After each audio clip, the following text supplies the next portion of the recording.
إلي.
And risen or alive, because as we know, Isa alayhi salam, when he was told that the Romans looking for him and they were searching for him, this is the narration that we have in many of the books of tafsir that I'm going to tell you, that Isa alayhi salam told his companions, who among you will volunteer to take my shape, take my face and my image, and Jannah is his reward. So Yehuda volunteered, even though it's known that some people said that he betrayed him. But actually in one of the narrations, and the one that Al-Qurtubi rahimahullah and others supported, actually no. He volunteered. He said, yes, I will take that honor. But he said, you will be tortured, you will be this, you will be, he said, I will take that. So he was the youngest among the Hawariyin. And none of the Hawariyin basically volunteered. He was the youngest one among them. And he said, I will willing to take that. So Allah subhanahu wa ta'ala gave him the look of Isa alayhi salam. Then Isa alayhi salam, Ibn Abbas said, رُفِعَ مِن قُوَّةٍ فِي الْبَيْتِ. He left them in the room and he went inside that room, and from an opening in the room, he was risen to the heavens. And that's the last time that they saw Isa alayhi salam. That's what you will find in most of the references of the Mufassirin of Ahl al-Islam and the Mufassirin of the Ahl al-Sunnah. Unless you will look at the story of Ahl al-Kitab. You know, and we know Ahl al-Kitab, the people of the book, they have actually a big problem of understanding the whole story. But there is so many kind of mix between the narrations that taken from Ahl al-Kitab and trying to adjust it to fit the narrations or the way Ahl al-Islam see it. But this verse, Inni mutawaffiq, was the proof that some of them said to support the idea that he was put to death, then he was risen. None of Ahl al-Islam, a'udhu billah, ever said he was killed by, that's what the Quran clearly, وَمَا قَتَلُوهُ, they never killed him. وَمَا صَلَبُوهُ, they never crucified him. But the issue of him died, then he risen, that's an opinion. Some of the ulama said this opinion is weak. Why? They said because Allah subhanahu wa ta'ala have decided that we only die in this dunya twice. A death before life, yani we were dead, then we became alive. Then we die, then we will be resurrected. Okay? And that's it. If Isa alayhi salam died, then he risen, that means he will taste death 3 times, or let's make it simple for you, he will taste death twice in life. And they said that's not possible because all human beings should be basically not should not taste death that yani more than 1 time, or if you want to consider our soul exists before our body, that's what a state of death, because when you die your soul exists and your body disappear. That's right, and we call that death. So your soul was exist before your body was made inside your mother womb. That's why that's what called by some of the ulama death. قالوا ربنا أمتنا اثنتين وأحييتنا اثنتين فاعترفنا بذنوبنا. Ya Allah, you have declared death twice upon us and life twice upon us. So the interpreter of the Quran said that verse where Allah subhanahu wa ta'ala said that, what the two deaths? They said one death before you were created and one death after you were made and created. You died, then you will be resurrected in the day of judgment. Anyway, and there is other opinions. It's not a class of tafsir. But my point here, they said that will contradict that verse. Those who will take that position said no contradiction, because Isa is an exceptional case anyway. You can't make qiyas. You cannot generalize these verses to accommodate Isa. Those who said also he was dead, they use another evidence. They said, what's the evidence? They said that the Nabi Sallallahu Alaihi Wasallam said, in 100 years, not لا يبقى على none of living creatures or not a living human being will be alive after 100 years from now. Huh? So he said, there is no human being will remain, I will live after me and to the year 100. So they said, if this is the case, Isa alayhi salam, if he's alive, that will contradict with the Prophet ﷺ. But also again, you can say the Prophet was talking about his companions, not even necessarily someone else. He's talking about them, the people who witnessed the Prophet ﷺ time. By year 100, all of them will be dead. Or actually the Prophet meant majority of them dead, because we do have evidence that people live after year 100, okay? And they very exceptional case, but then there's a meant majority. So this kind of evidence is very kind of weak. I believe Isa alayhi salam, his resurrection is a special case. We should not make analogy. It's like Ibn Hajar rahimahullah when he said that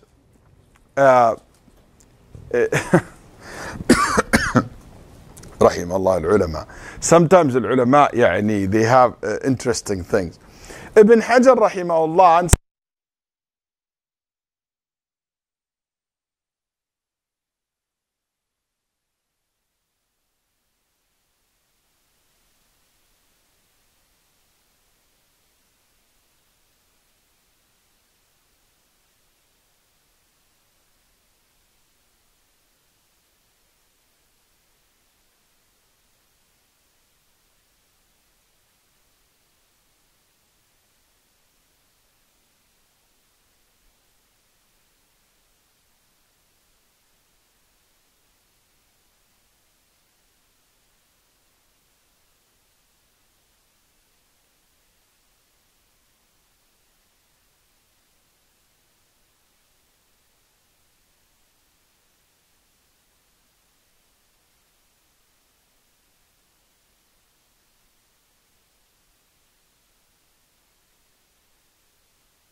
number 17, the last verse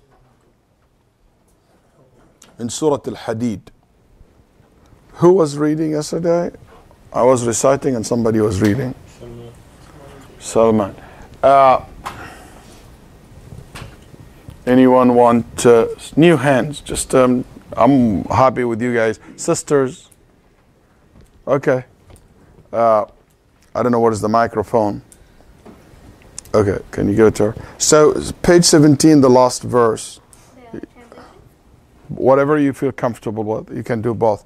Yes, what's your question, bro? You have a question? Okay, Sue, who said he has a question? Someone said I have a question. You have a question? Okay, no problem. He's not even here yet. That's okay, go ahead. Never. You have a question? It was more like about the resurrection, because I know there's this gospel of Barnabas that they were talking about. They said that I believe it was what's his name? Judas is the one that was represented. They looked like him, and that's why he was crucified and all that stuff. I mean, there's obviously no Islamic value to that because there's no proof of that, but it kind of aligns to that. Oh, but they do believe that Jesus was crucified. Yes, but the Gospel of Barnabas is not part of the official Bible. Ah, okay. I was thinking maybe, I don't know what you can comment on that. If you can take that. This goes alongside with the narration. That's what I said. It's been narrated that Ibn Abbas said that, and that's what Al-Qurtubi rahimahullah supported, and that's the most authentic kind of source we have. The story that I just told you. What about like the ayah after Allah says, and after Allah showed them the Ma'idah, and He said that whoever displeased after this, and they will get like a bad punishment. فلما توفيتني كنت أنت الرقيب عليهم. No, after the Ma'idah, Allah says, I will bring down the table spread, and then after that, if anybody makes kufr after that, then I will give them a punishment that nobody's ever. Yeah. So do we say that punishment ever went on anybody? Because I guess it was for the Hawariyun, or it just never applied to any of them? I don't know. What's interesting, the Christians, they have no recollections of this story of Al-Ma'idah. The Last Supper. No. That's different. No, the Last Supper, they never said it is something came from the heavens, and as far as I know, that's not the case. Last Supper is just a dinner like they had with Isa alayhi salam before he left, but not the story that we have in the, where He told, if I bring it down, you will be this. This does not exist. And that's one of the things that I would say, because recently I saw some of the du'at saying, oh,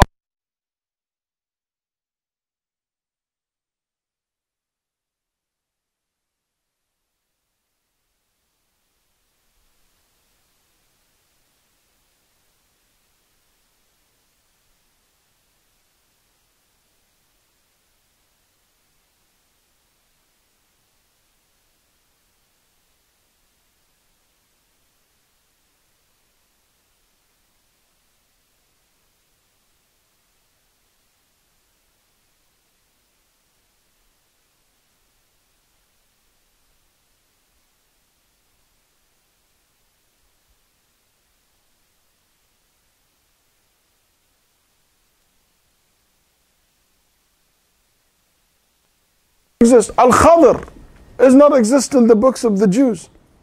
The story of Al-Khadr, or the whole entire story, and him traveling and going, where is it in the books of the Jews? Should we deny it just because the Jews never reported it? And you will not believe me, maybe, if I tell you, there is some Muslim will say yes. When I was doing my master, one of the references, one of the books that we have to read was a book about Christianity and Judaism, written by an Egyptian scholar. I'm not going to mention his name. He's more of academic, not a mufti or sheikh or anything like that, but he's an academic person. And we had to study his book as one of the references. So in his book, and his book is very popular, considered one of the main references in university like Saudi Arabia, Al-Azhar, and all these. In his book he said, As-Samiri. You know Samiri? Who's a Samiri? The one who made the calf for the children of Israel to worship, which is mentioned literally by name in the Quran. He said that it's been said according to some religious references, that As-Samiri is the one who made the calf, but what history recorded, the authentic narrations in history, the one who made the calf was Harun. Was Harun. That's a Muslim, this is a professor, this is like a PhD, this is like a well-known, respected.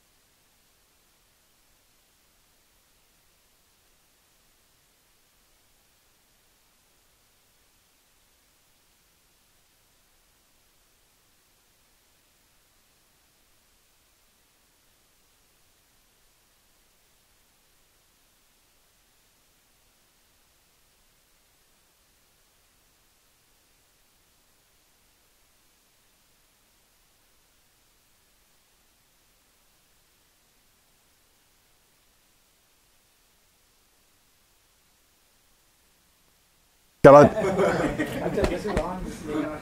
Oh, okay. You guys can read my lips.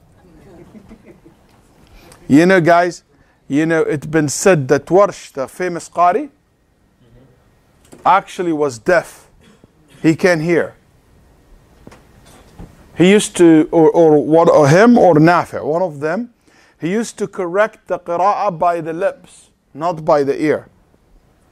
One of the Qurra, the 7 Qurra, he used to correct the Quran just by looking at your lips. He will know that you made a mistake. So I hope you guys like that. Okay, we go back. So now, go ahead, sister, read. Yeah. والأرض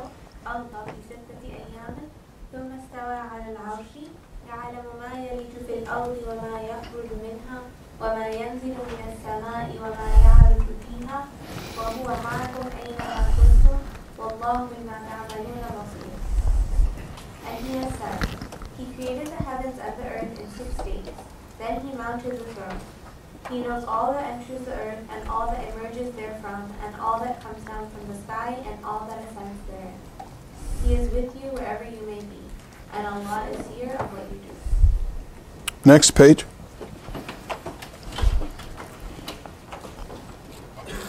وقوله ما يكون من نجوى ثلاثة إلا هو رابعهم ولا خمسة إلا هو سادسهم ولا أدنى من ذلك ولا أكثر إلا هو معهم أينما كانوا ثم ينبئهم بما عملوا يوم القيامة إن الله بكل شيء عليم. For the record, this verse and the previous one, okay, call it group A. And the rest are group B.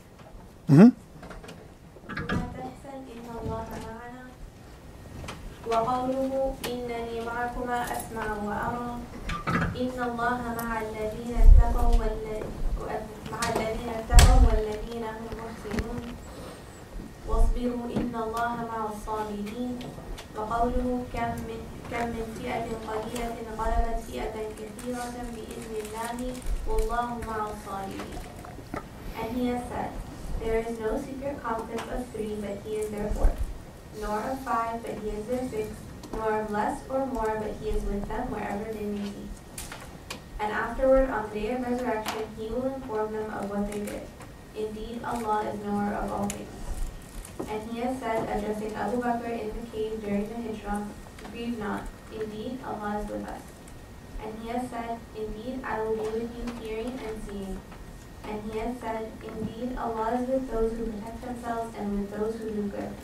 And he has said, be patient and persevering, for Allah is with those who patiently persevere. And he has said, how often a small company overcame a big one by Allah's help. Allah is with those who steadfastly persevere. Bismillah, alhamdulillah, wassalatu wassalamu ala rasulillah. See, Ibn Taymiyyah rahimahullah, the way he put this order is very unique. So he started by mentioning Allah above his throne to prove that Allah above the world literally, because the throne literally above the creation. Then he mentioned Al-Ulu, which is Allah being above everything. And Allah subhanahu wa ta'ala being above everything, it gives that He is the most high. And He is high in a sense that He is literally above all the creations, and His attributes, His qualities above all the creations. And also, since He's above them, He is in control of them. And we call this ulu al-dhat, ulu al-qadr, ulu al-makana, ulu al-sifat, then ulu al-qahri wal-qadr. So He is in control of all His creation.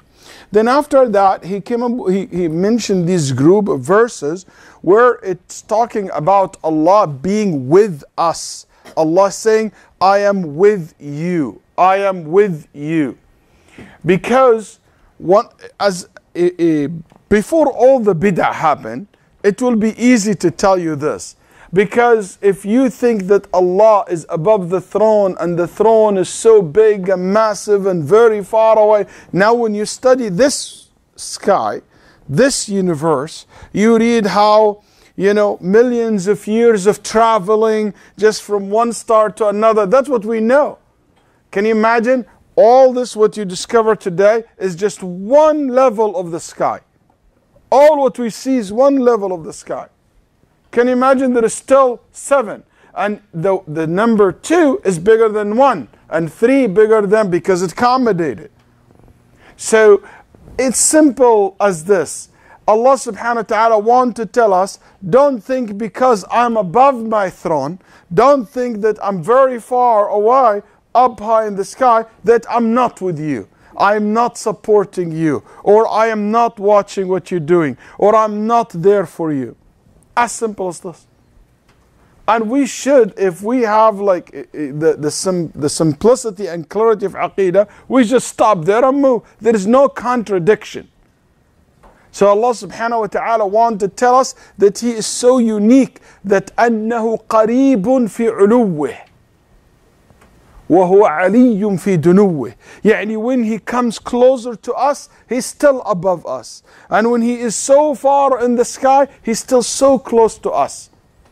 He can hear us, He can see us, He sees us, He hears us, and He knows everything that we do. That to the extent He said, ما يكون من نجوى ثلاثة. That when 3 people hiding and talking to each other, Allah subhanahu wa ta'ala with them. And if there is more than 3 or 4 or 5 or 6, whatever the number is, Allah subhanahu wa ta'ala is with them. And He said in the end, Inna Allah bi kulli shay'in alim. He ended it by that Allah is the all-knower of everything. To tell you that the whole point of these verses is to prove the knowledge of Allah subhanahu wa ta'ala. Also, that Allah subhanahu in the one on page 17, the same thing. He created the heavens and the earth, and He's above this world, but He's still وَهُوَ مَعَكُمْ أَيْنَمَا كُنْتُمْ. He is with you anywhere you go. وَاللَّهُ بِمَا تَعْمَلُونَ بَصِيرٌ. Look how every single time He mentions something like this, He mentioned His quality of al-ilm. And He is subhanahu wa ta'ala is seer of what you do.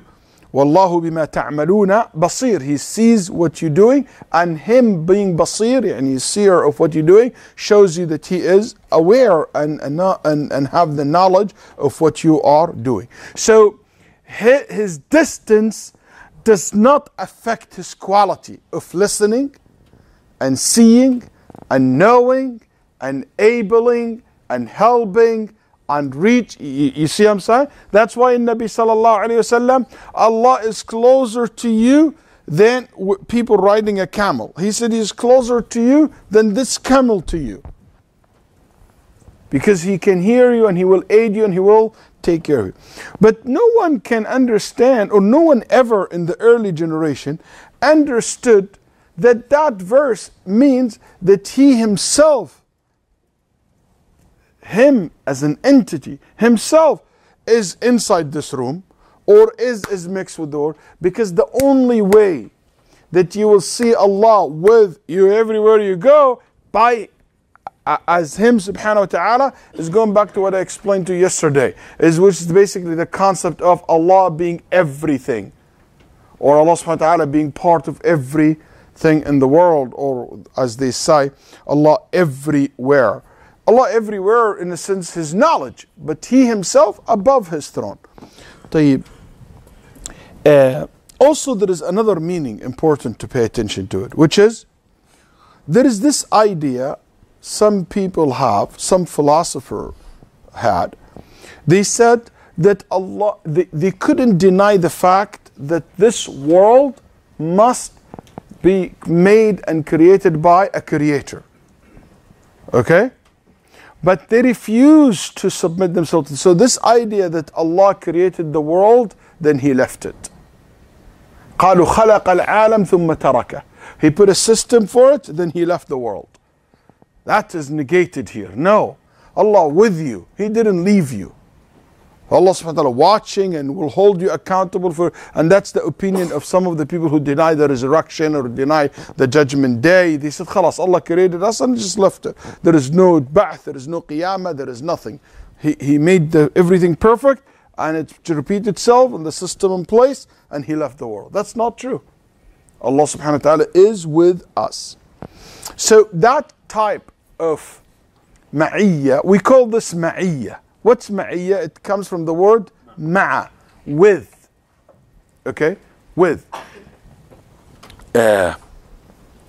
Al-ma'iyya, with, being with you. It is linguistically, in Arabic, I believe in French, as well as in English, and in Urdu, and Swahili, and Jawi, and any language you can think of. I think it will apply the same. With al-ma'iyya, إما معية تقتضي, it means either referring to being with you, referring to physically with you, being physically with you, or it means with you referring to either to tangible thing or intangible. Like what? Like you say, you know what? I would like to promote this idea. And I said, I'm with you. I'm with you in this idea. I agree with you in this idea. That's not a tangible thing. That's right. That's يعني يسمونها معية معاني. Okay? That's basically I'm with you in this idea. I agree with you in this idea. So this has nothing to do with any physical, basically being physically with each other. That's right? Oh. This woman with this man. It means she is married to this man. هي مع هذا الرجل. يعني متزوجة. They are married. And is that mean literally, when I say that, they are in one place right now? Maybe he lives in Houston and she lives in New York. That's right? That's right? So the word with, it doesn't mean necessarily, it means يعني قد تكون معية في المعاني وليس في الأعيان. That's number one. Number two, معية with in relation to physically, tangibly they are with each other. But this physical existence, okay, physically exist with each other, do not necessarily means that they are close, attached to each other. I'll give you an example. We say in Arabic language, Sirtu wal qamar. The ma'iyya in Arabic language has two letters, waw and ma. Okay? So I am traveling with the moon. and the moon in its place, and I am on the earth. Nobody ever will understand from the Arabs that when I say that it means the moon descended and became part of the earth. You got it? You understand? So that being, I am with you in the masjid. But it doesn't mean I have to be with you in the same room.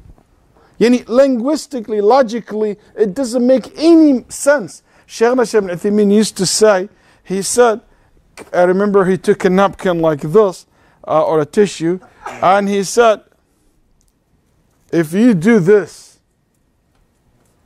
okay?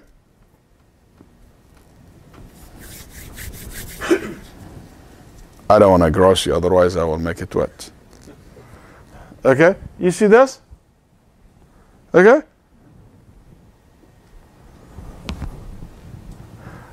Am I with that ball? Where am I? I am with it or not? أنا معها. That's with me. Is it with me in the same room or not? Huh? So I am with it.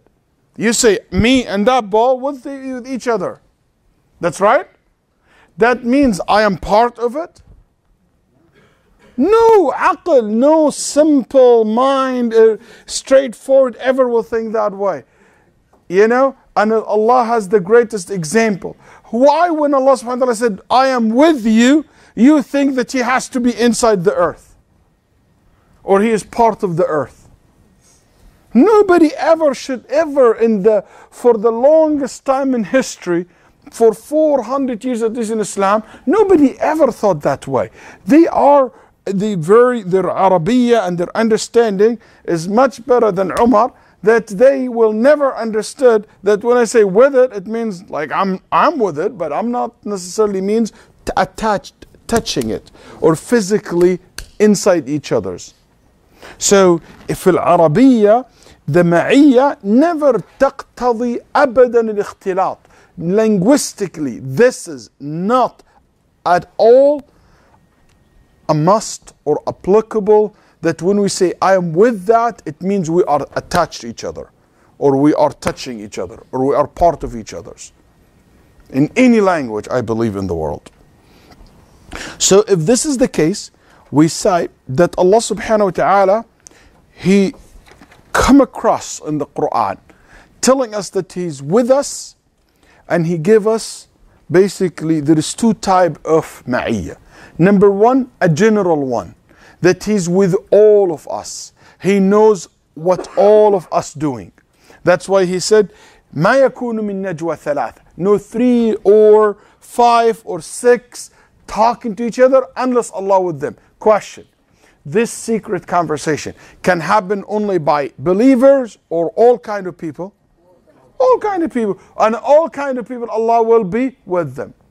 Allah subhanahu wa ta'ala said that everything in the earth and happening in earth, happening in the heavens, Allah sees it. Who lives in the earth? All kind of creation. All kind of people. That's right? And He sees them and He's aware of them and He's with them.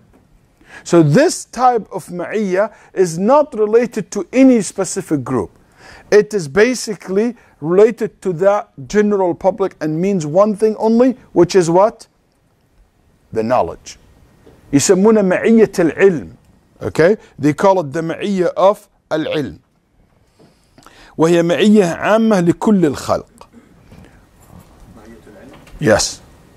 And if I want to أتفلسف عليكم شوية, for those who want to push their envelope with me, we call this صفة ذاتية, which has nothing to do with the will of Allah subhanahu wa ta'ala. He's always have this quality, that He's always with us. The other ma'iyya in Quran, which is basically something fi'li, has to do with the will of Allah subhanahu wa ta'ala, only apply to a specific group of people. Like the rest of the group B that I told you to mark it. When Allah subhanahu wa ta'ala want to say that He is with you or with someone to aid, to support, to reward, to take care of, to give that honoring. That's why He said He is with the sabirin. He is with the mu'mineen. He is with al-muhsineen. He is with Musa and Harun. What does Musa and Harun feel when Allah subhanahu wa ta'ala said, go to Fir'aun, I am with you? Confidence, support, power. How do you think Abu Bakr felt when the Prophet ﷺ told him, Allah subhanahu wa ta'ala said, لا تحزن إن الله معنا. Allah with us, ya Abu Bakr. By the way, Abu Bakr was not worried about himself. That's right? He was worried about what? Because he was worried, if he was worried about himself, he wouldn't be the first one to enter the cave. If he was worried about himself, he saw in the cave several holes. And you know caves in the summer will have what? Scorpions, snakes, all kind of. So what he did, he put one hand to close one, another foot to close one, and another hand to close one, with his hands and his feet. Radiallahu anh. If he worried about himself, he wouldn't do that. It's not like the Rafidah said.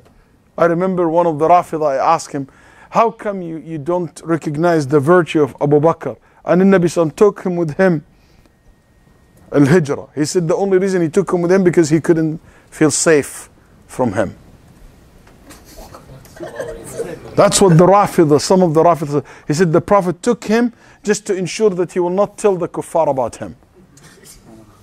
A'udhu billah. See how Allah ينكس الفطرة. How shaitan always have his way with some people. But that's where the extreme extreme rejection of the Sahaba radiallahu anh. Anyway, so those who have this quality of al-taqwa, of al-ihsan, of al-sabr, they will have the ma'iyyah of Allah. That Allah subhanahu wa ta'ala with them. And that's ma'iyyah, is ma'iyyah khassa. Okay? And it means victory, it means aid, it means support, it means love. And this is something so unique, brother and sister, I think we should reflect upon a little bit. That yes, Allah subhanahu wa ta'ala with everybody, in a sense that He knows, He watch. But He is with few, in a sense, He aid and support. Can you imagine yourself in the same position of Musa and Harun? Can you imagine you dealing with your everyday affairs while you know that Allah with me? And you have that confidence. You have that feeling. No matter what the problem is, what the challenge is, you will feel it is so easy because Allah subhanahu wa ta'ala here with me to support me and to aid me. That's why Nabi sallallahu alayhi wa sallam told us that this type of ma'iyyah, what we call it, al-ma'iyyah, Ahl al-Ulm, the ulama al-Aqeedah, the theologian, discuss a topic when they talk about al-ma'iyyah. You know what topic this is? Al-awliya wa karamatul awliya. They talk about the wali. Why? Because the Nabi sallallahu alayhi wa sallam said that Allah subhanahu wa ta'ala said that ما زال عبدي يتقرب إلي بالنوافل حتى أحبه فإذا أحببته كنت سمعه الذي يسمع به وبصره الذي يبصر به قال لئن استنصرني لأنصرنه ولئن سألني لأعطينه. So I will be with that person. I will be always there for that person because he was always there for me. Whenever he uses his eyes, he uses it for me. Whenever he uses his hand, he uses it for me. Whenever he uses his feet, he uses it for me. So in return, I will be there for him. And I will be with him in all his affairs. So that's a very unique meaning that you should keep in your in mind.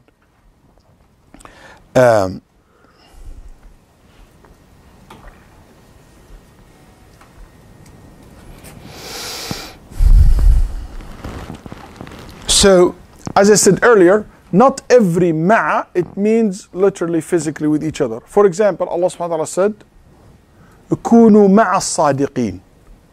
Be with the truthful. Ibn Umar قال, هم أصحاب محمد. يعني be with the companions.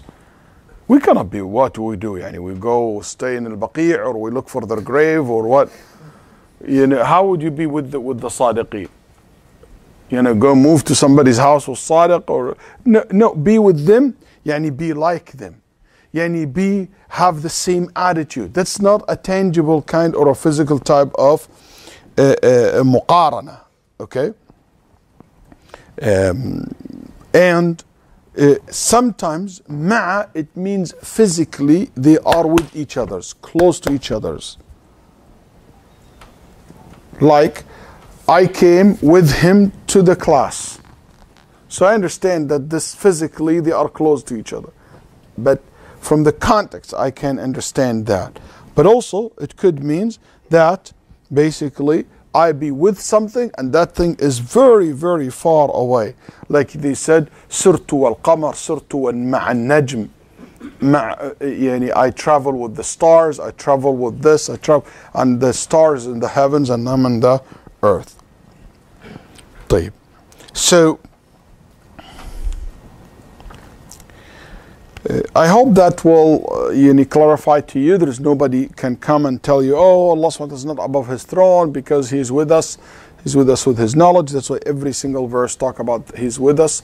It refers to the knowledge. And the other one is talk about His aid and support to Allah subhanahu wa ta'ala. There is no contradiction. Before I take your question, if someone said, Shaykh, when Allah subhanahu wa ta'ala said, Allah with us, what's the obvious meaning?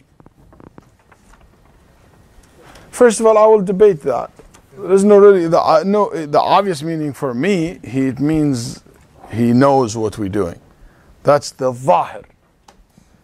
But if somebody pushed his envelope a little bit and said, you know what, no, the apparent meaning, or at least the haqiqah, even though it's not necessarily, because in Arabic language, with it never meant at all. It means physically we are attaching or close to each other physically. But let's assume this is the case. Let's assume this is really the case. And he said, didn't ya Shaykh making ta'wil?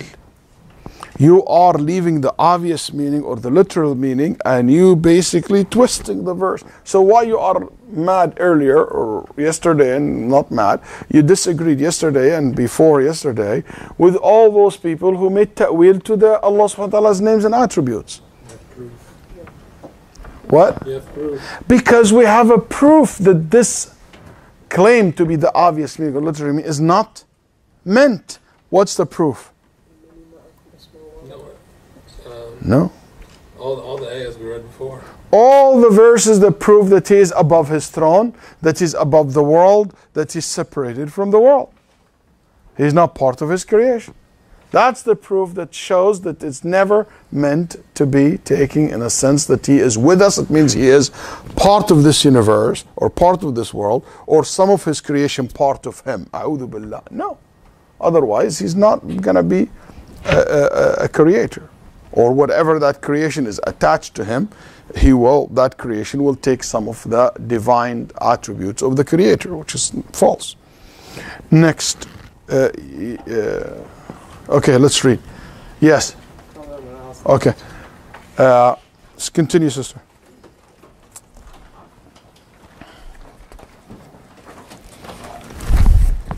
How about I read one verse, you read the translation. So faster. وَمَنْ أَصْدَقُ مِنَ اللَّهِ حَدِيثًا وَمَنْ أَصْدَقُ مِنَ اللَّهِ قِيلًا. He has said, whose words hadith can be truer than Allah, and He has said, whose utterance can be truer than Allah. وَإِذْ قَالَ اللَّهُ يَا عِيسَى ابْنُ مَرْيَمَ. And He has said, when Allah said, O Jesus, son of Mary, وَتَمَّتْ كَلِمَةُ رَبِّكَ صِدْقًا وَعَدْلًا.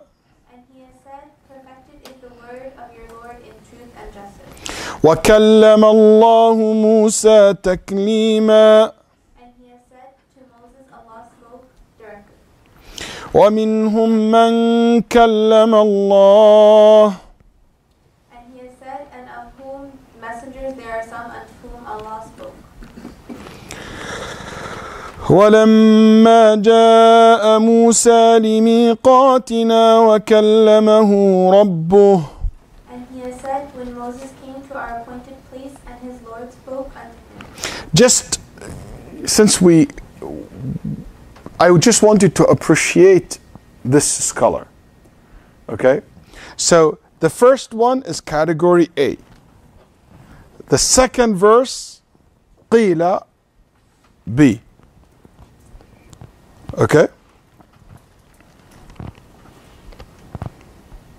And the third as well. Then the fourth. So B is the second and the third. Then C will be number 4, which is Surah Al-An'am, and 5, 6, 7. Then D will be the following. وَنَادَيْنَاهُ مِنْ جَانِبِ الطُّورِ الْأَيْمَنِ وَقَرَّبْنَاهُ نَجِيًّا وَإِذْ نَادَى رَبُّكَ مُوسَىٰ أَنِ ائْتِ الْقَوْمَ الظَّالِمِينَ وناداهما ربهما ألم أنهكما عن تلكما الشجرة ويوم يناديهم فيقول ماذا أجبتم المرسلين. So the first one that I recite, go ahead and read. And he has said, addressing Musa, we called him from the right side of Mountain Tur and made him draw near to us for communion. Okay, let's put this one category by itself. Then all of the rest, another one category. And So he said, when you're that will be E, I guess. called Moses, go unto the wrongdoing folk. And he has said, and their Lord called both of them, Adam and Hawa, did not forbid you that thing and tell you, lo, Satan is an open enemy to you. And he said, on the day he will call unto them and say, where are my partners who you fabricated? And he has said, on the day he will call unto them and say, what answer gave you to the messenger? Why did I put these different categories? Shaykh al-Islam نوع الأدلة الدالة على إثبات الكلام. He give you different ways and styles and different ways that Allah subhanahu wa ta'ala confirmed in His book that Allah speaks. Like what I told you earlier about Allah being above the world, He give you different type of evidence. One, that basically angels rise to Him. Two, He sent down things. Isa been risen to Him. You know, Allah subhanahu wa ta'ala descend. Allah being above the throne. All these different type of evidence shows you that Allah is above His throne. Here in the same time, He want to talk about a new quality of Allah, or a new issue here, which is Allah subhanahu wa ta'ala speaks. Then He said, first of all, the first evidence He brought to you, وَمَنْ أَصْدَقُ مِنَ اللَّهِ حَدِيثًا. What does the word haditha means? Haditha, it means who, الحديث هو الكلام هو. The problem in English is very limited in its words. But like words, who have more truthful words than Allah? The words of Allah. Words refer to speaking. So because when you speak words. Okay? Al-Hadith, it's referred to Al-Kalam, to speaking. Then the next one, he said, he used the word Al-Qawl, which it means talk. The word talk. Qila. قال الله يا عيسى ابن مريم. Allah said, he talked to Isa. وتمت كلمة ربك صدقا وعدلا.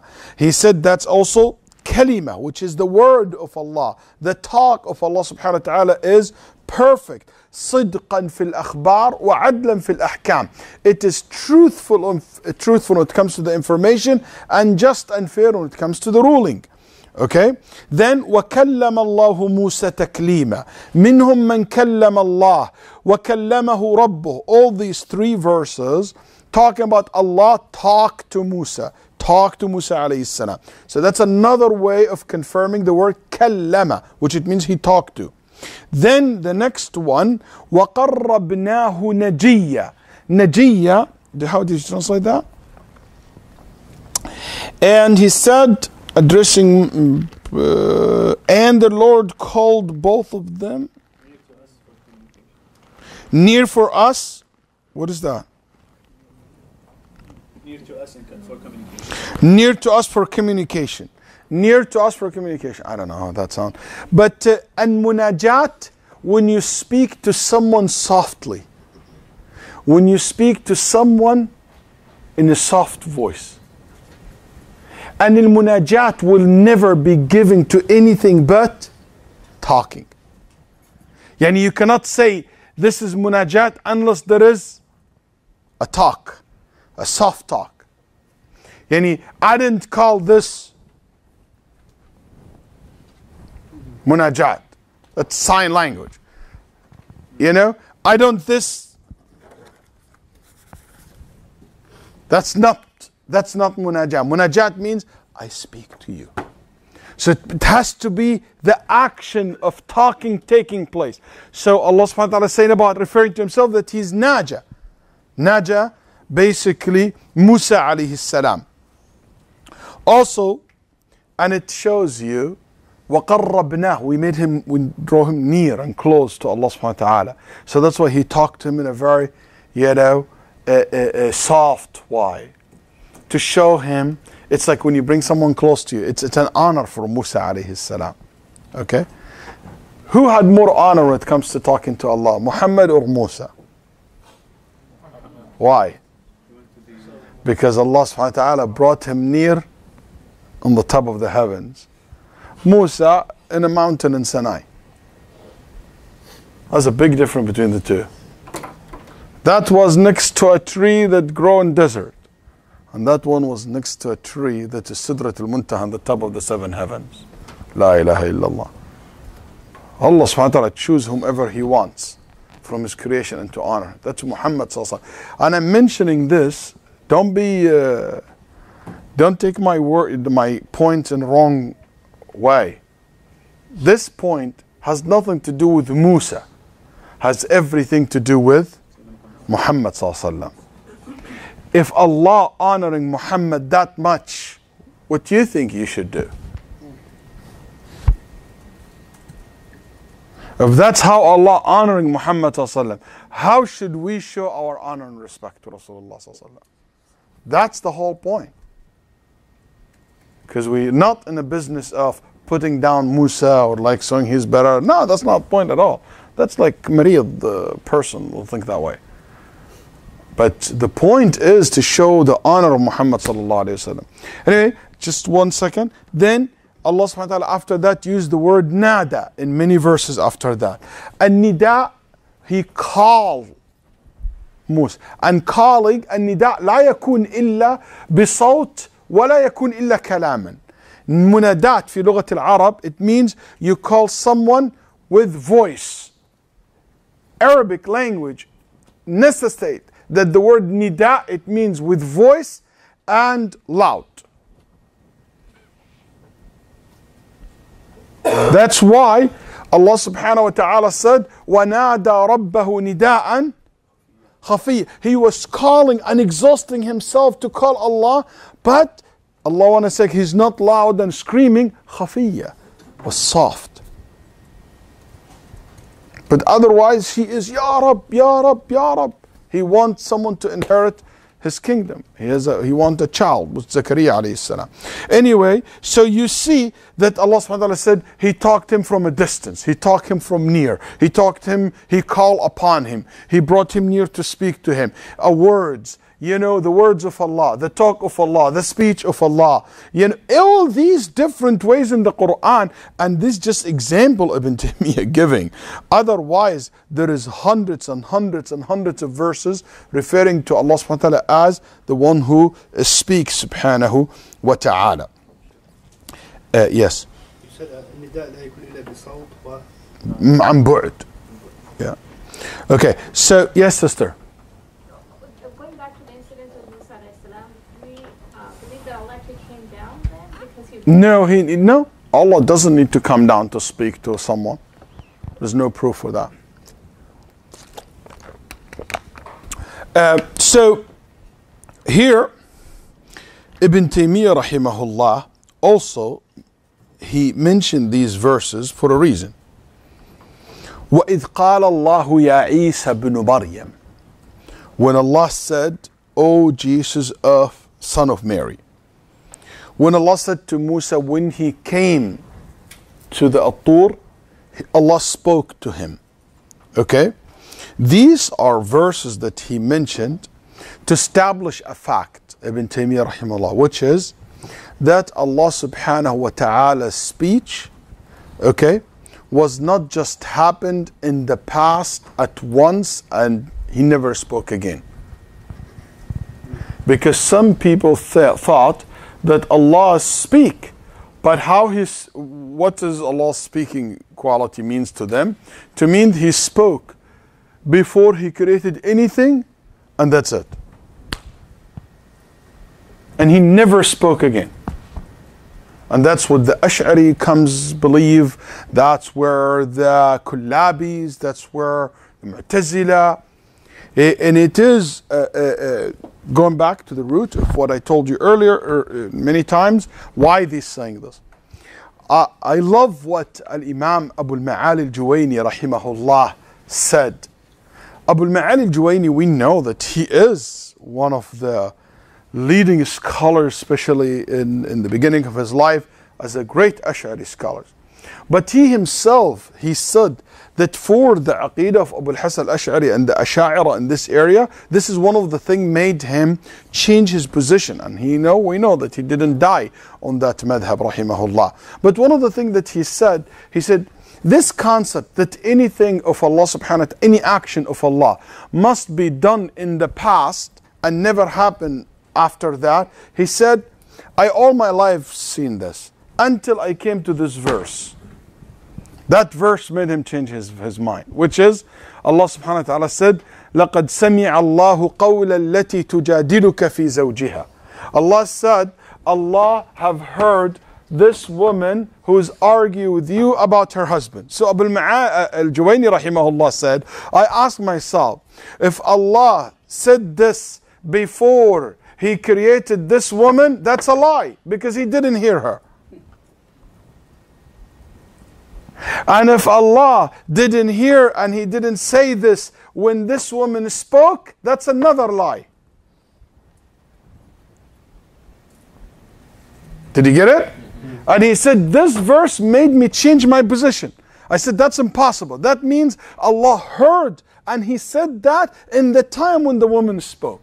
Otherwise, there will be not a truth. And that's impossible. Did you get his logic? وهذا على أصول أهل الكلام. يعني he still follow the same methodology of أهل الكلام, and they always try to prove things in the logic way, Otherwise, أصول أهل السنة establish this without need for this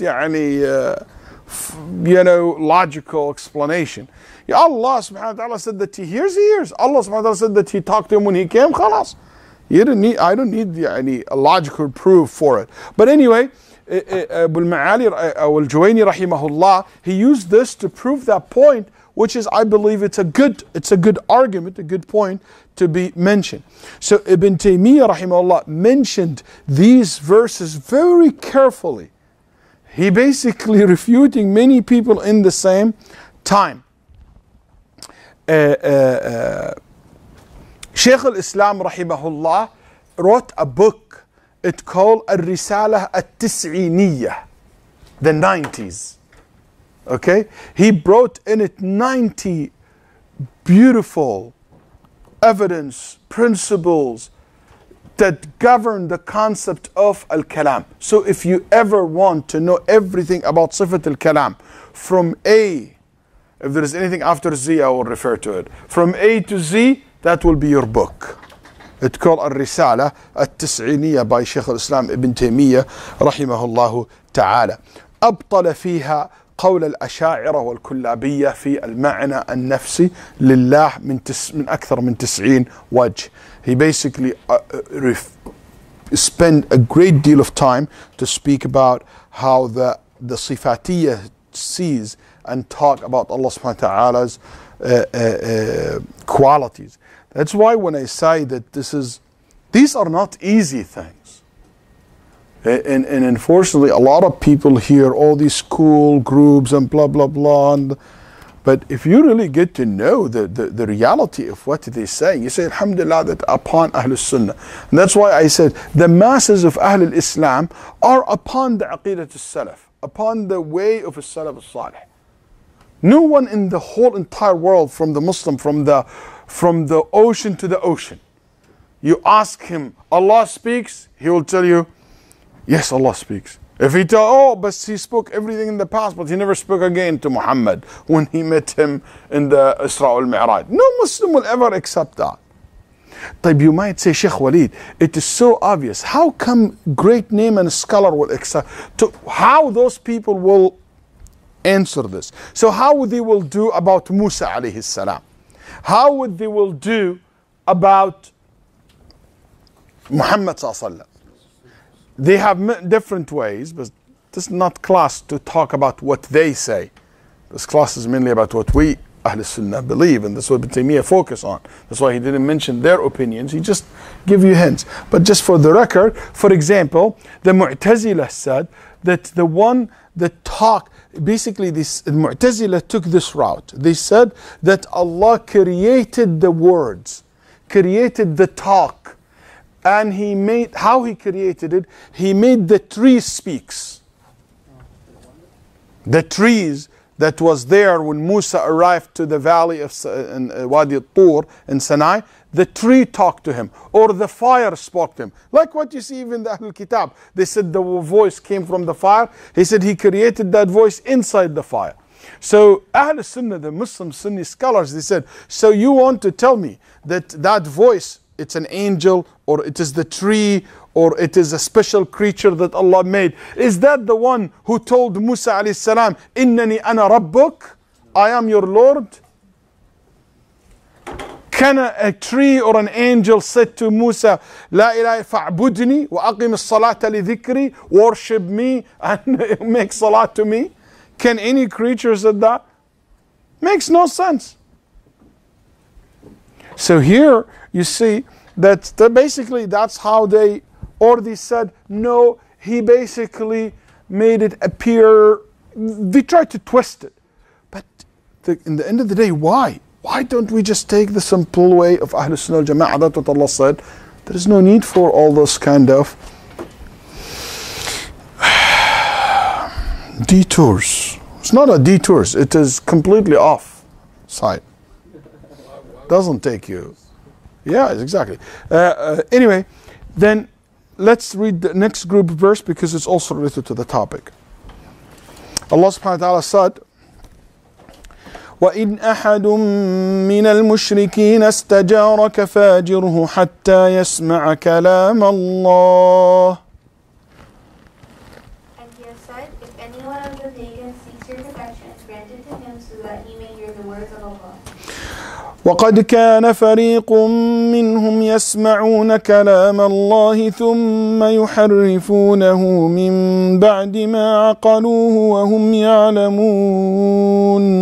And he has said, a party of them used to listen to the words of Allah, then used to distort it knowingly after they understood it. يريدون أن يبدلوا كلام الله قل لن تتبعونا كذلكم قال الله من قبل. And he has said, they wish to change God's words. Say, you shall not follow us. Thus Allah said beforehand. يريدون أن واتل ما أوحي إليك من كتاب ربك لا مبدل لكلماته. And he has said, recite what has been revealed to you of the book of your Lord. None can change his words. إن هذا القرآن يقص على بني إسرائيل أكثر الذي هم فيه يختلفون. And he has said, verily this Quran narrates unto the children of Israel most of the matters which they dispute. وهذا كتاب أنزلناه مبارك. And he has said, this is a blessed book which we have sent down. ولو أنزلنا هذا القرآن على جبل. And he has said, had we set down this Quran onto a mountain. وإذا بدلنا آية مكان آية والله أعلم بما ينزل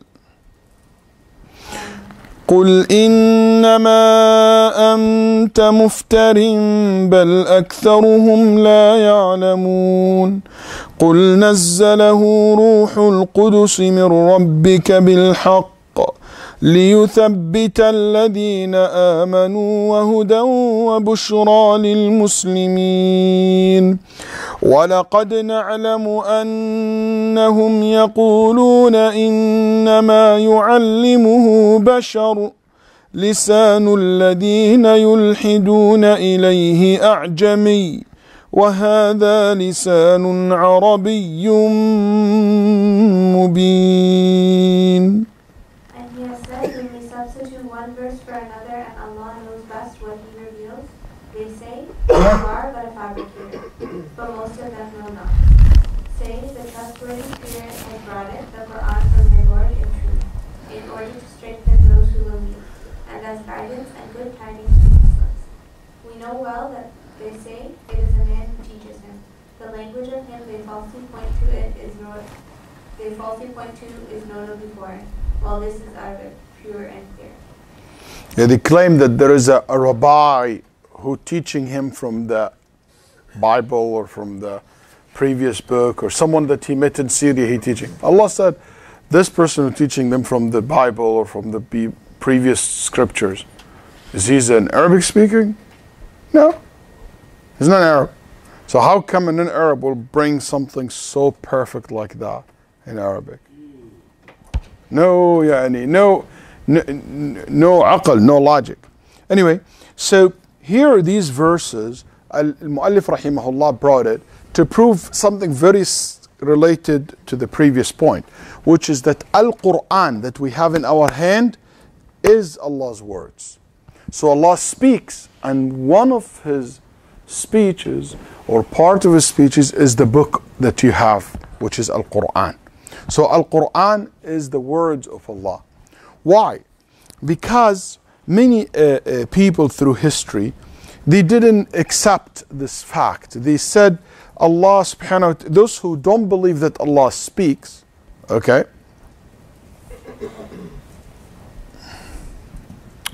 Those who completely deny that Allah speaks, they said Al-Quran is one of the creation of Allah. So Allah created Al-Quran. It's like when you say this is the house of Allah, this is the words of Allah.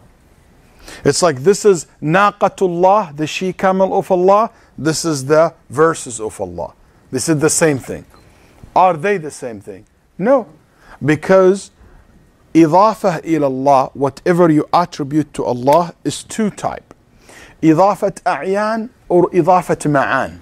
If you attribute to Allah entities, it became something that Allah created, like the house of Allah, the servant of Allah, the slave of Allah, entity, something. But if you attribute to Him or you refer to Him something of intangible, a meaning, it became one of His qualities. It's like the life of Allah, the love of Allah, the existence of Allah. That's right? So that's became basically sifa. It's an attribute. You basically give it to Allah. It became part of Allah. It is part of Allah subhanahu wa ta'ala because it is His attributes. The same thing is the speech, the talk. The talk, is it an entity by itself? Have you ever was in like traffic of 45 or 59, driving your car and you saw talk in the next to you, riding another car? Hello, speech. Have you ever seen speech walking in the street? No. No, because speech cannot exist unless it is part of someone. He is sifa, it's an attribute. It cannot be by itself. Is that clear? Is that clear? Okay. So here we say this is completely false, and it is not Allah subhanahu wa ta'ala's Al-Quran is not one of Allah's creation. The speech of Allah is not the creation of Allah. Don't we say, guys, أعوذ بكلمات الله, I seek refuge with Allah's words? If Allah's words are one of His creation, that means I'm seeking help and refuge from a creation. That's kufr. Because they only seek from help and aid from Allah. Okay? So we say that's basically Ibn Taymiyyah rahimahullah brought all these verses, clearly stated that he will hear the words of Allah. Pay attention. When he said, when one of the pagans ask you for safety, security, give him their security until you make sure that they hear the words of Allah. I think nobody, alhamdulillah, here in this gathering at least, okay, you guys have a better common sense to understand when I say, these are the words of Allah. قُلْ هُوَ اللَّهُ أَحَدٌ. Nobody understand that my voice is Allah. Or is the voice of Allah. No, you understand that I am delivering to you the words of Allah. But these words originally from Allah subhanahu wa ta'ala. Is that clear? Yeah. That's why when Allah subhanahu wa ta'ala said, إِنْ هُوَ إِلَّا قَوْلُ رَسُولٍ كَرِيمٍ. This is basically the statement of a messenger who is a noble messenger. This is a message delivered to you, or this is the speech of a noble messenger.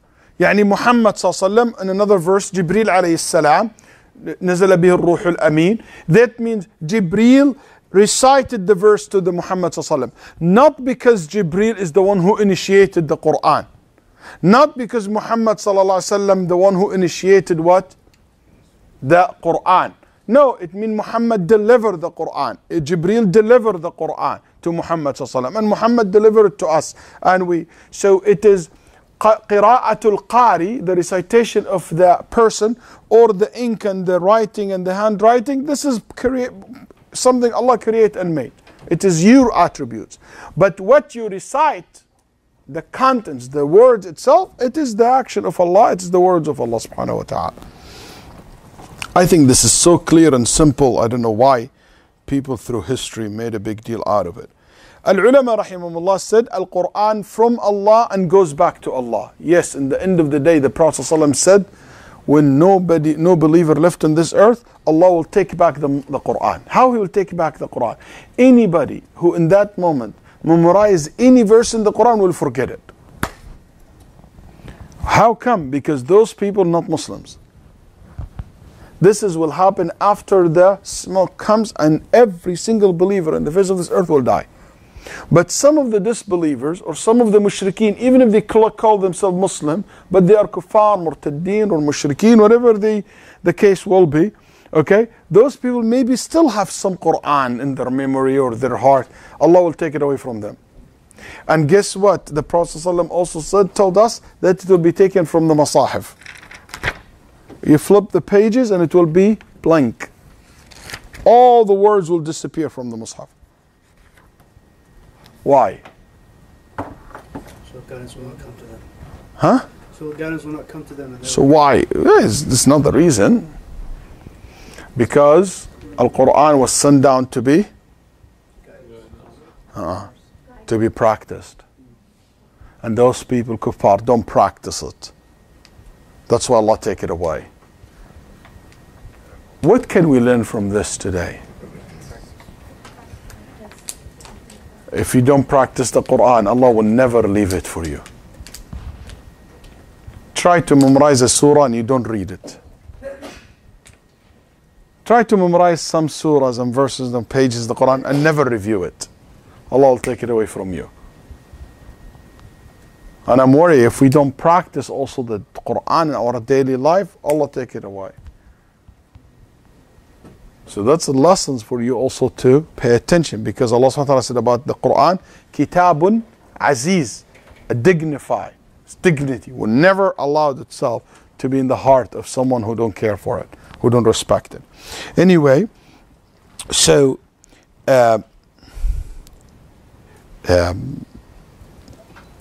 in many of these verses, Allah subhanahu wa ta'ala said that this Quran yaqus tells, this Quran is Mubarak, blessed, this Quran is the words of Allah subhanahu wa ta'ala. And in the end, the last verse, they said, we know that they claim that he is taught this Quran by a human being. And that's denied by Al-Quran, and similar to it in Surah Al-Muddathir, when Allah subhanahu wa ta'ala said, those who claim that it is the words of a human will go to hellfire. Here there is another problem that we do have. Just very quickly, I will mention it. Um,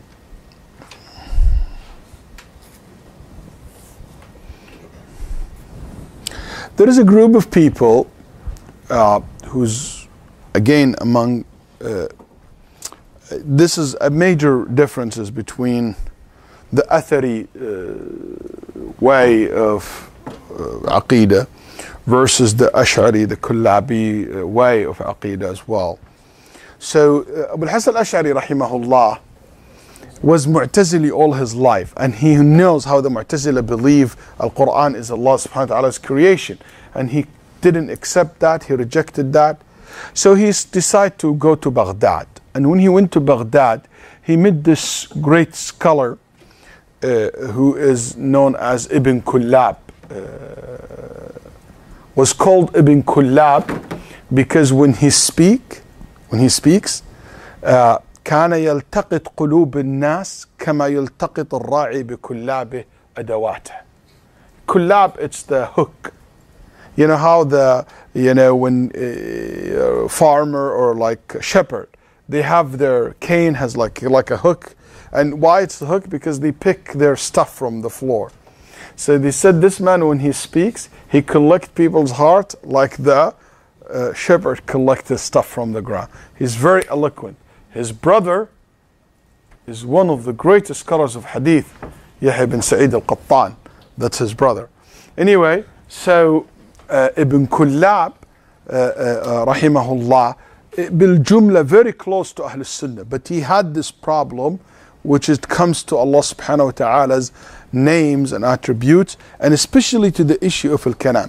He came up with this idea that Abu al-Hasan liked it and he adopted it, and his followers took it after him much farther, which is they said that Allah Azza wa Jal's talk is not real. In a sense, is not that Allah didn't literally talk. Or let me go back one step. They said al-kalam, the talk and the speech of Allah, huwa ma'na qa'im fi nafsih.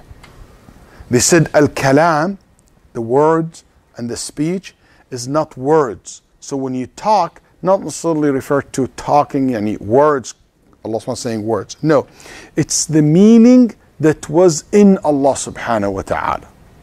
Just for the lack of better word, I will tell you, it's like what's in his mind, kind of. He said that's what Allah's talking is.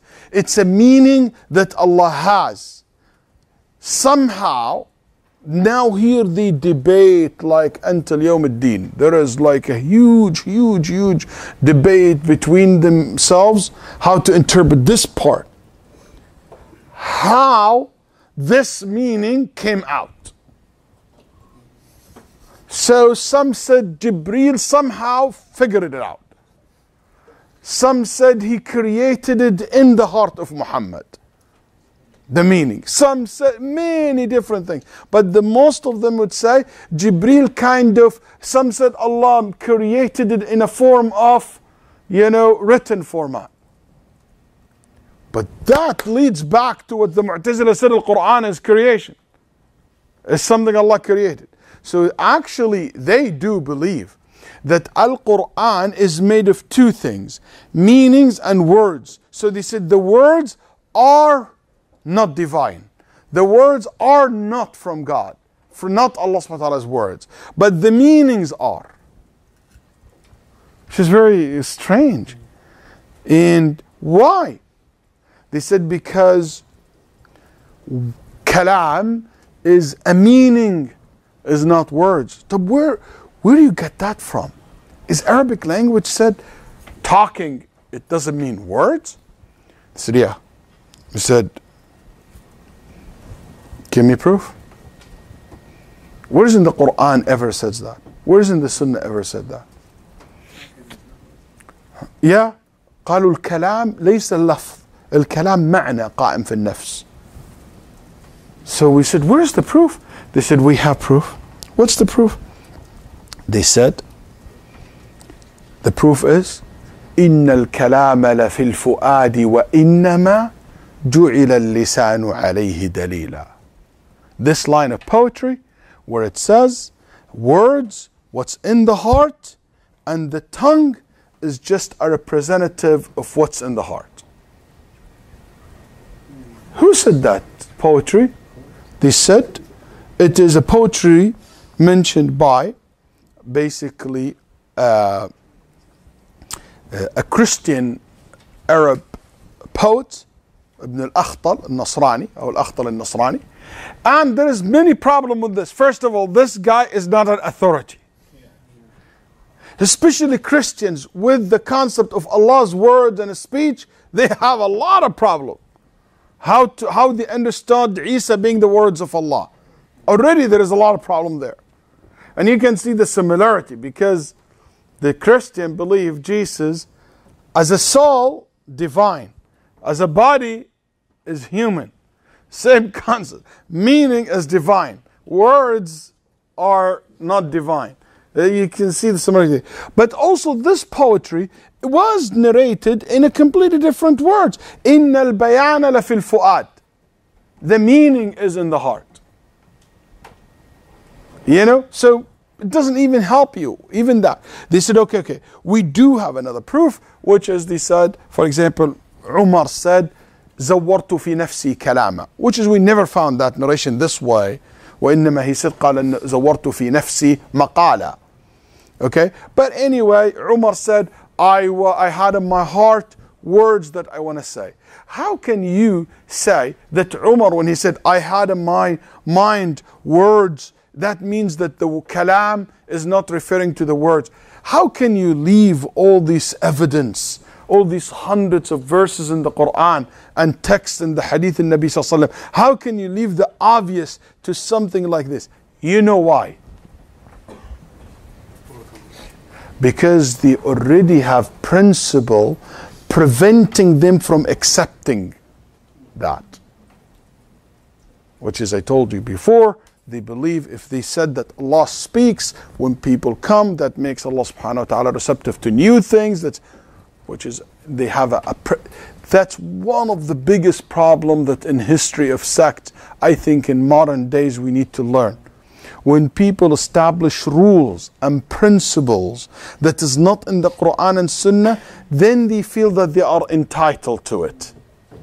That then they feel that they made them judge over the Quran and Sunnah. وكل من أصل أصلا لم يؤصله الله ورسوله قاده قصرا إلى رد السنة بعضها أو كلها يقول ابن القيم.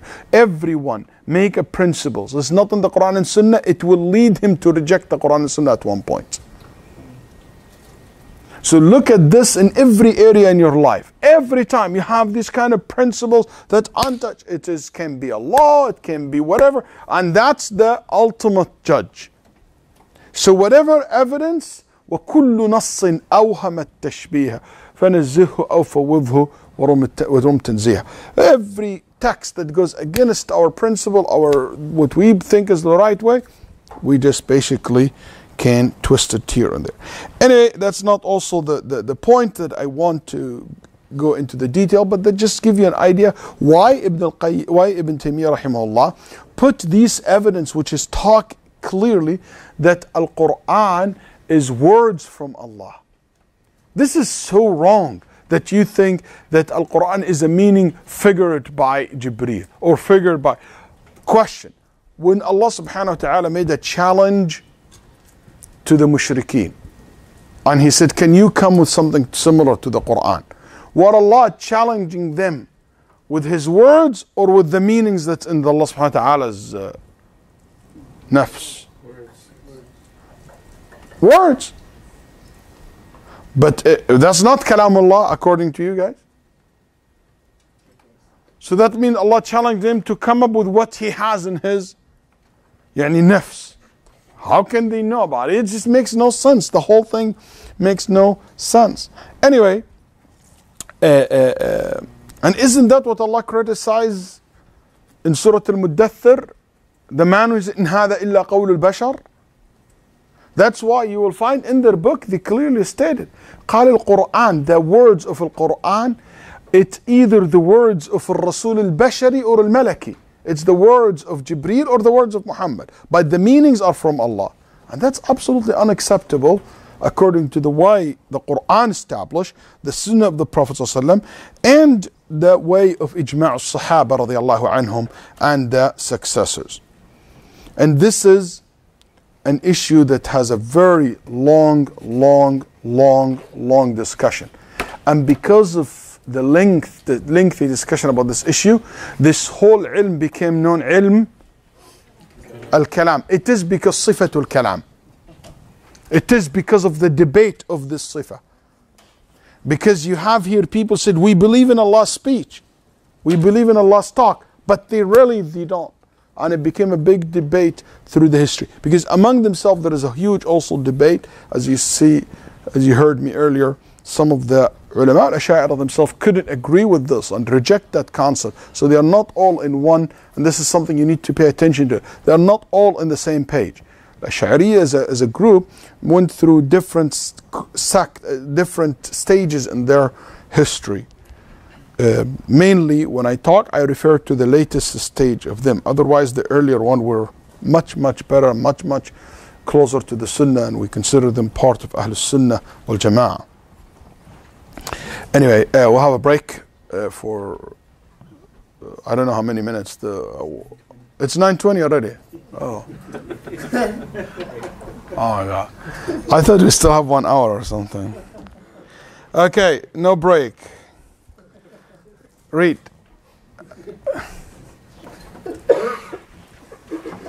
I can keep going. Okay. Who's gonna be reading? Let's have a new... Okay, sister. خلاص. There's only 10 minutes left.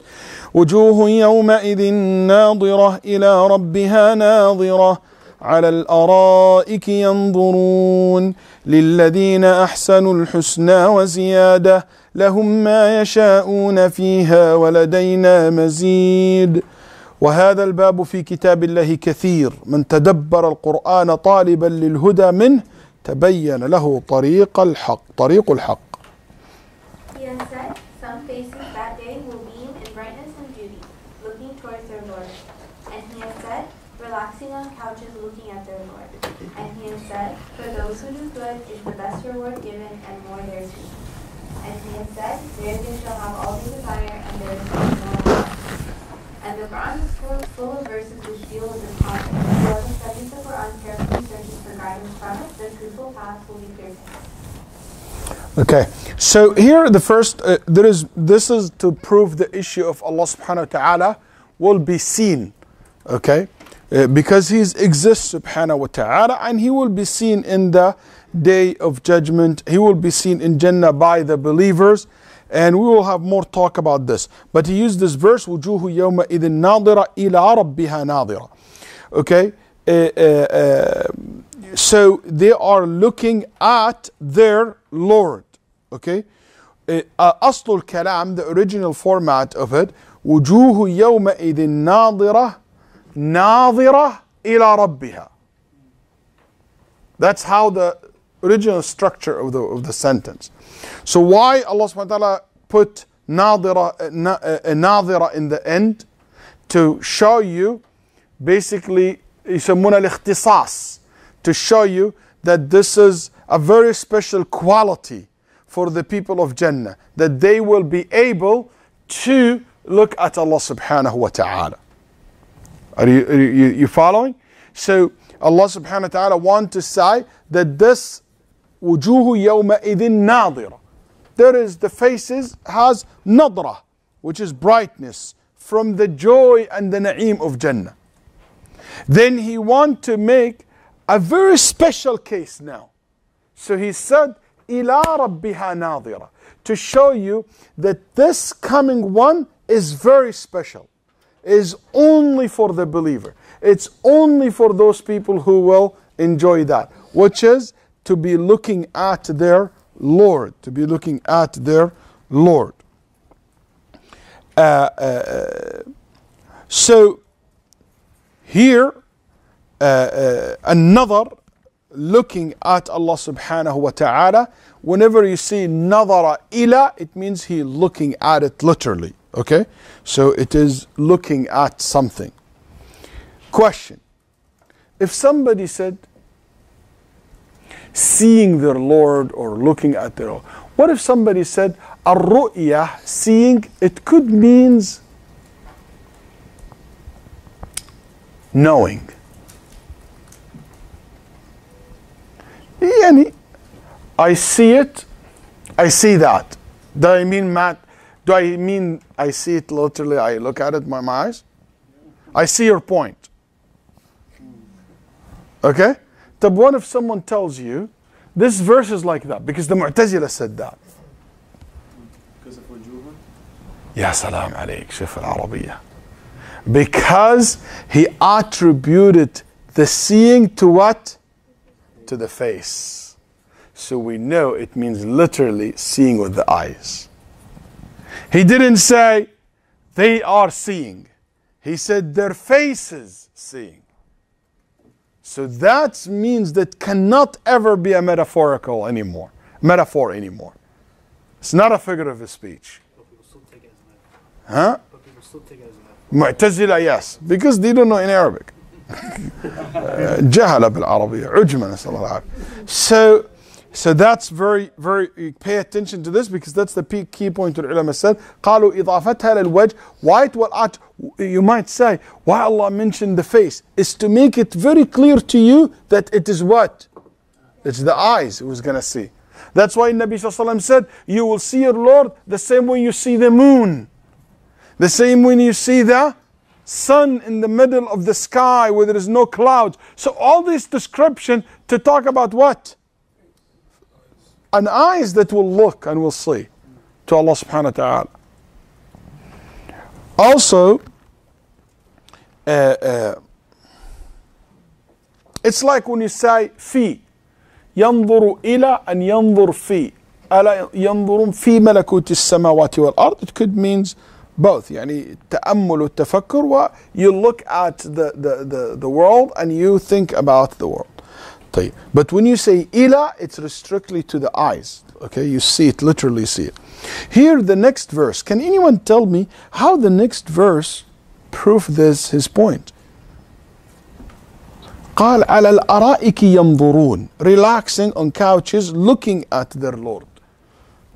It doesn't. The Quran doesn't say looking at their Lord. Just I don't know where he got that from. Looking. That's it. Looking. على الأرائك ينظرون. Does it prove what? Because they're laying down on the sofas and they're physically. Because they're relaxing. They're looking at على الأرائك. They can see in Jannah. One of the blessings of Jannah is to see the. But how the verse lead to that? relaxing to look. Did Al-Quran said what they will look at? Huh? No, it's not do that.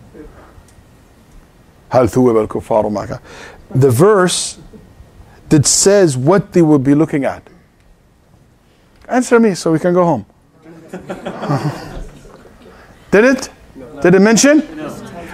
إذا حذف, when this has been not mentioned, what that means?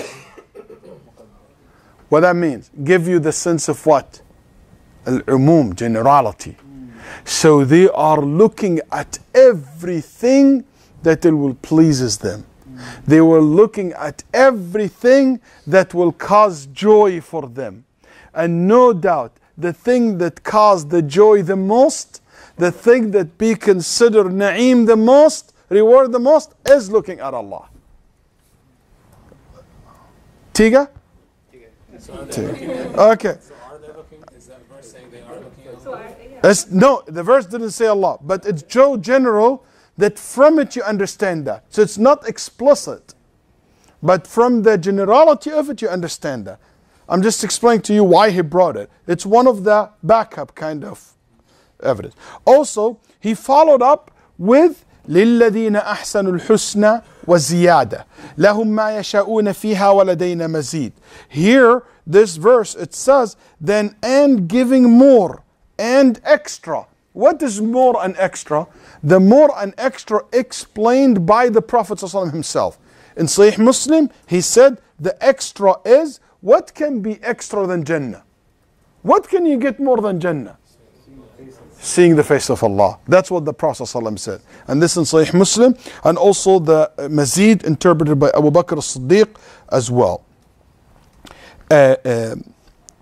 basically seeing Allah subhanahu wa ta'ala, the Mu'tazila said he cannot be seen, and they deny the seeing of Allah subhanahu wa ta'ala. By the way, Al-Mu'tazila are consistent in al-dhalal. Why? They said, because if you're gonna see him, it means he will be somewhere to see him. For us, he will be above us. That's why the hadith ibn Majah, Allah approached the people in Jannah, they would raise their heads up to look at them. That's why the Prophet said, it's like the moon, it's like the sun, you look up to Allah. But Al-Mu'tazila, they don't believe that Allah above the world. Okay? But there is other group, okay, without going into too many names, okay, they said, oh, he will be seen, but he's not going to be in front of them, nor behind them, nor on one of the sides, nor in this or that or anything. How do you will see it? They said he will create the sense of seeing inside their hearts. قال يخلق في قلوبهم معنى الرؤية، ولذلك ينكرون الأشاعرة وغيرهم ينكرون أن الله يرى بالأعين. They said you cannot see him with the eyes. It is something that Allah will create inside your heart to feel like he is. Mu'assilim, they also basically, the latest among them said, and this became another problem, a big problem in differentiating between Ahl Sunnah, or the way of Ahl al-Athar, and the way they dealt with this basically issue of seeing Allah subhanahu wa ta'ala. We keep it as the Prophet said, as Allah subhanahu wa ta'ala said, as simple as that. And you know what, when we're going into, and I always say, subhanAllah, shaitan is so good in destroying everything that can motivate us. Wallahi, أنا أتعجب, I'm always surprised. How can you enjoy your deen if that's how you think of the akhirah? That you're never gonna see him, you never. Nobody, when you think I will see Allah, you don't go into these details. I will see him, he will be limited by size. Nobody think of that way. It just, I will see him and enjoy that, period, move on. That's how al-aqa'id should be. You have also an extreme group of Sufis said that Allah can be seen in the dunya and in the akhirah. And they said literally, you see Allah and you meet Allah, you talk to Allah, not sleeping, awake. So those the other extreme from the Mu'tazila. They went to the other extreme. And the claim that Rabi'a said that, and she is far away from that, rahimahullah. What we know about Rabi'a al-Adawiyya, she's an ascetic, righteous woman.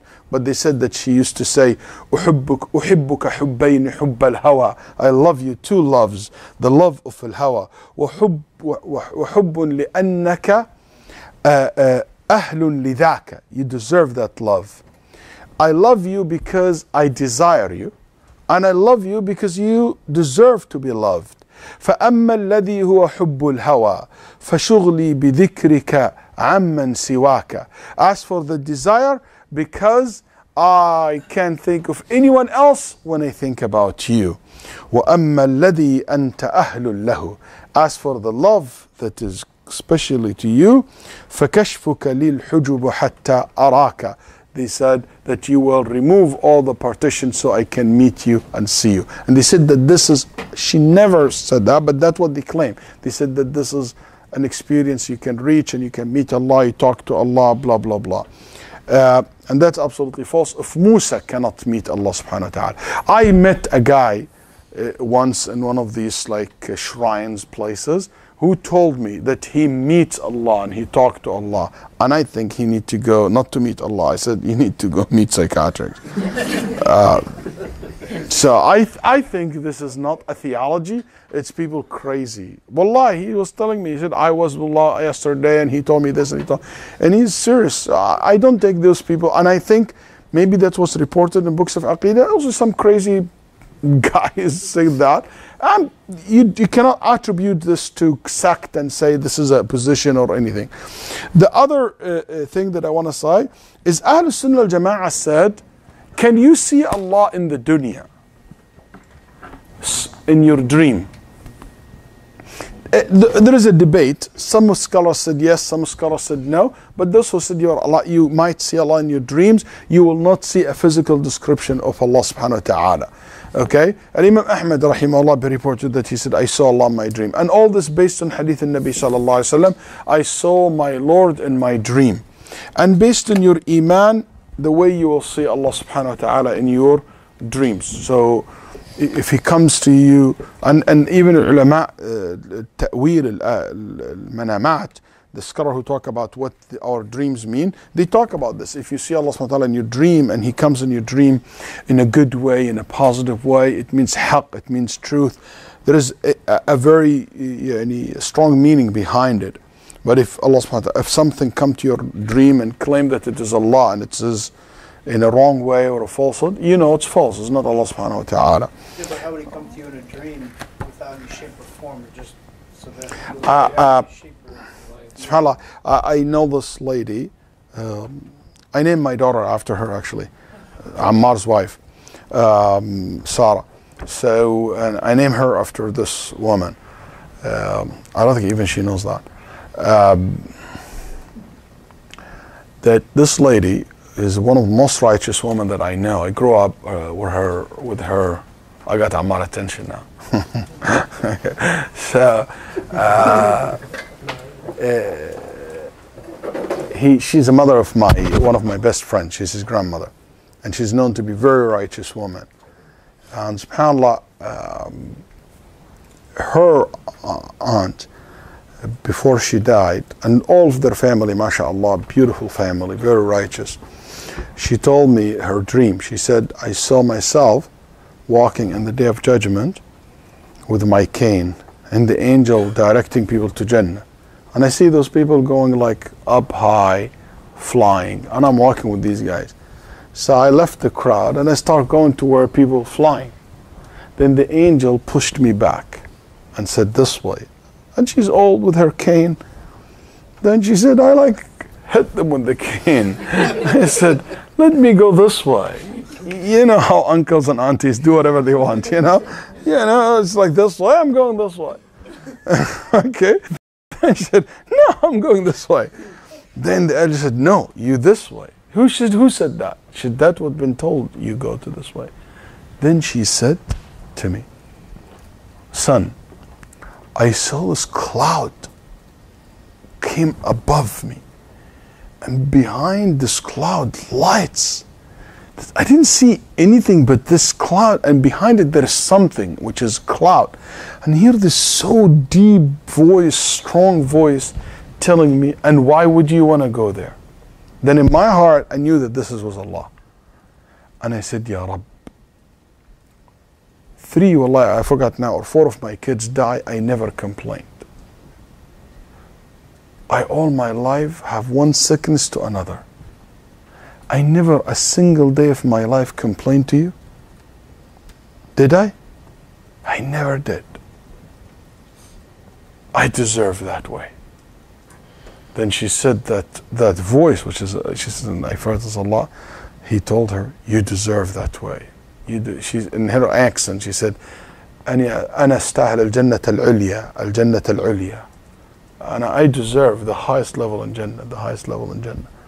And Allah said, you deserve the highest level of Jannah. Go. She said, when he said that, I threw my cane and I came back young. She said, the whole dream I was old, like the same age as I am now. And all of a sudden my cane, I threw it away. I threw it and I became young and I flew with those people up to Jannat al-Naim. This woman died maybe 1 week after this dream. Rahimahullah. Or maybe 2 weeks. So I ask Allah subhanahu wa ta'ala to make her among her Ahlul Jannah, and Sarah as well, and all of you. I'll see you tomorrow, inshallah.